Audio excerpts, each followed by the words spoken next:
Le mariage de Figaro, je pensais que c'était une petite pièce gentillette, une comédie ordinaire, une histoire d'amour comme on en fait plein. J'étais à côté de la plaque. Beaumarchais écrit Le mariage de Figaro en 1778, mais la pièce est immédiatement censurée et ne sera représentée pour la première fois qu'en 1784. Louis XVI en personne la trouve exécrable. Pourtant, la première représentation est un triomphe, et la pièce est rapidement devenue un classique. Aujourd'hui, on la présente comme un des textes qui annonce la Révolution française, rien que ça. Qu'est-ce qu'il peut y avoir de si scandaleux dans ces 152 pages pour qu'on ait cherché à les interdire comme ça? On va essayer de voir ça ensemble. Et quand je dis « on », je veux dire « lui ». Bonjour. Je vous laisse avec mon frangin. Après tout, il a carrément joué dans Le mariage de Figaro quand il était au lycée. On peut difficilement faire mieux comme narrateur. Je ne sais pas si j'ai une voix radiophonique, mais au moins, je sais de quoi je parle. À condition d'être bien payé pour ça.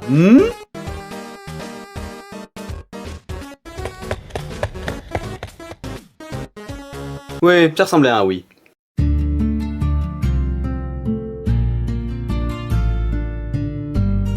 Tout se passe au château du comte Almaviva, un noble espagnol. Partout, on s'active pour le mariage de Figaro et Suzanne. Les fiancés sont en train de s'installer dans la chambre qu'on leur offre, mais Suzanne se met brusquement à se plaindre, disant qu'elle n'en veut pas, qu'elle lui déplaît. Figaro s'étonne. Suzanne lui explique alors que le comte Almaviva la drague depuis des semaines. S'il lui donne cette chambre, c'est tout simplement pour faire du chantage. Il espère en réalité en faire sa maîtresse. Suzanne est à l'évidence dégoûtée par le procédé, et Figaro réfléchit à un moyen de tourner la situation à leur avantage.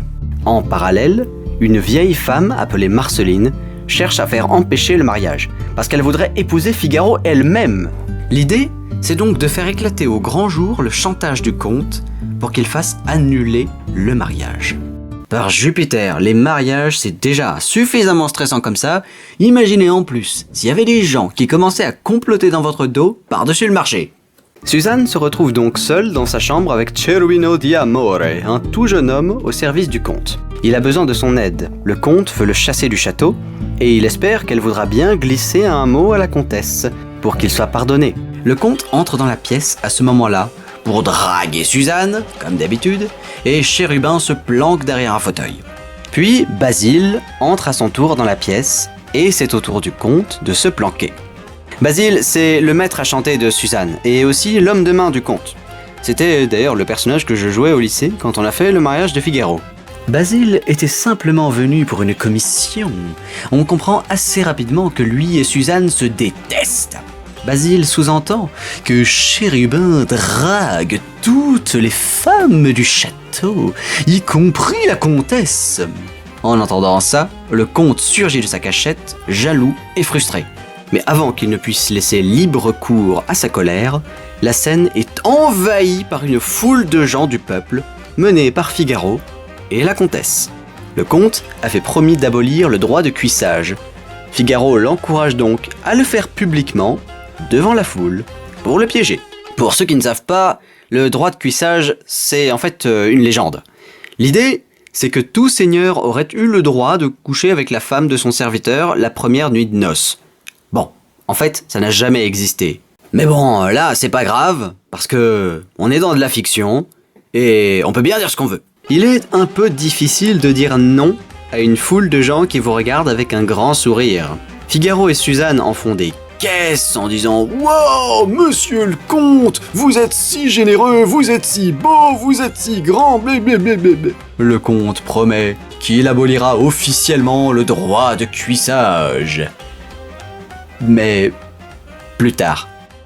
Et évidemment, ça serait trop facile sinon. On n'est qu'au premier acte.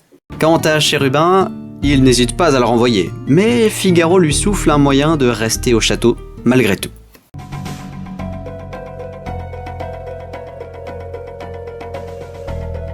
Suzanne met la comtesse au courant des agissements de son mari. La drague, le chantage et tout ça. Figaro entre dans la chambre et explique son plan. Il a fait parvenir au comte un billet pour lui faire croire que sa femme aura un rendez-vous galant le soir même. En parallèle, Suzanne doit fixer un rendez-vous avec le comte. Mais c'est Chérubin qui ira à sa place, déguisé en femme.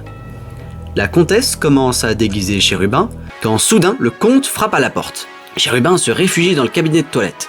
Lorsque le comte entre, il trouve sa femme particulièrement angoissée et entend du bruit dans le cabinet. Il demande « Qui se cache là-dedans ?» Elle prétend qu'il s'agit de Suzanne. Il ne la croit pas une seule seconde et cherche à faire enfoncer la porte. Ça, mes amis, c'est ce qui s'appelle un échec critique en jet de persuasion. Le comte et sa femme sortent pour aller chercher du matos, pour casser la porte.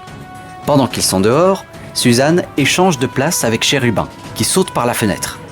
Mais en rentrant, la comtesse craque et elle avoue tout à son mari. Elle espère que le comte pardonnera Chérubin si elle lui dit la vérité. Mais quand il ouvre la porte, c'est sur Suzanne qu'il tombe. Les deux femmes lui font croire qu'il ne s'agissait que d'une innocente petite plaisanterie de rien du tout.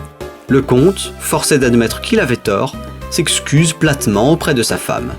Figaro entre alors dans la chambre, suivi de près par le jardinier à moitié ivre, qui se plaint de tous ces gens qui sautent par les fenêtres et qui viennent écraser ses plates-bandes et les croisées qui donnent sur ses couches. Ses plantes. Le comte recommence donc à soupçonner une intrigue. Figaro prétend alors que c'est lui qui a sauté par la fenêtre. Bon, maintenant que je raconte tout ça à voix haute, je me rends compte qu'elle est vachement embrouillée, cette pièce. Beaumarchais, il devait être comme ce cliché des gens qui croient aux théories du complot avec leur tableau plein d'épingles. Marceline interrompt ce festival de la tromperie pour réclamer qu'on lui fasse justice. Elle avait prêté de l'argent à Figaro il y a longtemps, en échange de quoi celui-ci devait l'épouser. Le comte n'est que trop ravi de repousser le mariage, et il envoie Basile chercher des gens pour organiser un procès. Attendez, vous me dites que tout ça, le déguisement, Chérubin qui se planque dans le cabinet, les mensonges, blablabla, ça n'a servi à rien? Mais c'est pas possible! De nouveau seuls, Suzanne et la comtesse font le bilan de la situation. Il n'est plus question d'envoyer Chérubin se faire passer pour Suzanne, ce serait l'exposer à un trop grand danger. La comtesse a alors une idée. Elle prendra elle-même l'apparence de Suzanne et ira au rendez-vous à sa place.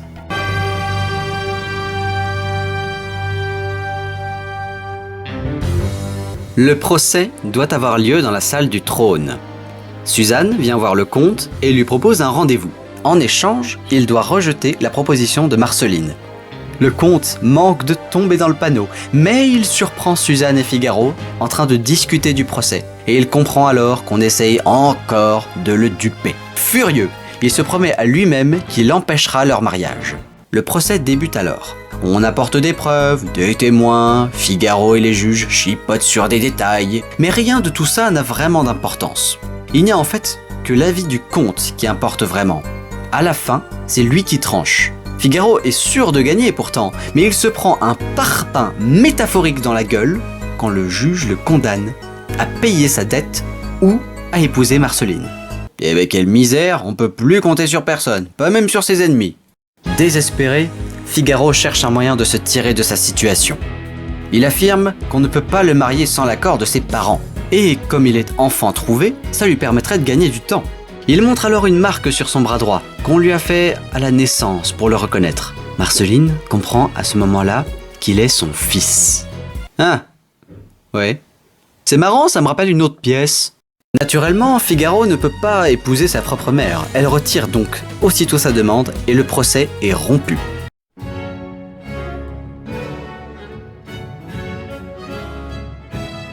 Puisque le procès est annulé, le mariage de Suzanne et Figaro devrait logiquement avoir lieu. Mais bon, on n'est pas au bout de nos peines encore, hein. Attachez vos ceintures, s'il vous plaît. Les deux fiancés se réjouissent de la chance qu'ils ont eue. Figaro conseille à Suzanne de ne pas aller au rendez-vous avec le comte qu'elle lui a promis. Après tout, ils n'ont plus besoin de lui. Mais la comtesse la rappelle à l'ordre. Il faut bien que le rendez-vous ait lieu pour punir le comte de son infidélité.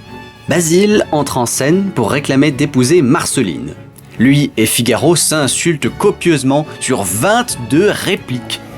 Et d'ailleurs, essayez un jour de traiter quelqu'un de cuistre d'oratorio. Juste pour voir sa réaction. Puis Basile s'adresse à Marceline directement. Elle lui avait en effet promis de l'épouser si elle retrouvait son fils, à la condition que Basile l'adopte. Quand Basile comprend qu'il ne peut pas épouser Marceline sans avoir à adopter lui-même Figaro, il s'enfuit. Figaro découvre que Suzanne a promis le rendez-vous au comte, malgré ce qu'elle lui avait dit. Il est furieux, mais Marceline lui conseille de ne pas l'accuser trop vite, puisqu'il ne connaît pas ses véritables intentions. La nuit tombe. Figaro a un très long monologue au cours duquel il fait le récapitulatif de sa vie et de tous ses malheurs. Il est persuadé que Suzanne le trompe et il veut toujours faire annuler le mariage, malgré ce que Marceline lui a dit. La comtesse entre en scène. Déguisée en Suzanne, Figaro se cache pour espionner le rendez-vous. La comtesse s'attend à voir son mari, mais c'est Chérubin qui se pointe et qui cherche à la séduire encore une fois. Il essaye de l'embrasser, le comte se met entre les deux et il reçoit le baiser. Figaro s'approche et il reçoit une gifle qui était destinée à Chérubin. Voilà ce qu'on obtient quand on essaie d'espionner les gens.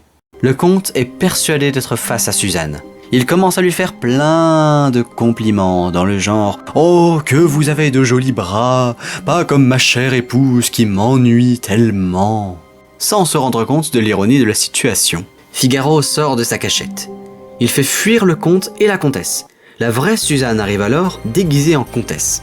Elle se moque de la jalousie de Figaro et le gifle pour avoir douté d'elle. Lorsque le comte revient, Suzanne et Figaro jouent un petit numéro de séduction à leur tour pour que le comte croie avoir trouvé l'amant de son épouse. Lorsqu'il découvre la scène et comprend, il fait un scandale et fait prendre Figaro par ses gardes. La vraie comtesse se montre alors devant lui et il comprend son erreur. Il supplie sa femme de le pardonner, ce qu'elle accepte de bonne grâce. Vraiment, après tout ça, il méritait qu'elle lui fasse tondre la pelouse avec sa bouche. Mais bon, après le mariage, elle aura tout le temps d'y penser, j'imagine. Alors, pourquoi c'est une pièce révolutionnaire, le mariage de Figaro, exactement ? Nous, ça nous paraît bien innocent, mais c'est parce que le monde politique a beaucoup changé depuis le XVIIIe siècle. Ce que dénonce Beaumarchais, en fait, ce sont les privilèges de l'aristocratie. Le comte a tous les pouvoirs ici, et rien de mieux pour illustrer cela que la scène du procès. Peu importe au final ce que pensent les juges, les jurés, ou le public, ou même l'accusé, c'est toujours lui qui décide. Le seul moyen de gagner face au comte, c'est donc soit de ruser, soit de mentir, voire de faire les deux. Quand on y réfléchit, cette pièce, c'est un peu le résultat d'un caprice. Le comte a déjà un château, des serviteurs, à ne plus savoir quoi en faire. Il est là de courtiser les beautés des environs. En gros, de se taper toutes les paysannes locales. Il a aussi une femme qu'il aime, mais il veut encore une maîtresse. Et à cause de lui, il faut 5 actes d'intrigue, de machination et de mensonge pour que Figaro et Suzanne puissent enfin se marier. Et ouais, mais Suzanne et Figaro ne sont pas des nobles, eux. Et c'est ce qui fait toute la différence. C'est pour ça que Louis XVI lui-même a détesté la pièce. Le gars pouvait pas supporter de se voir dans un miroir.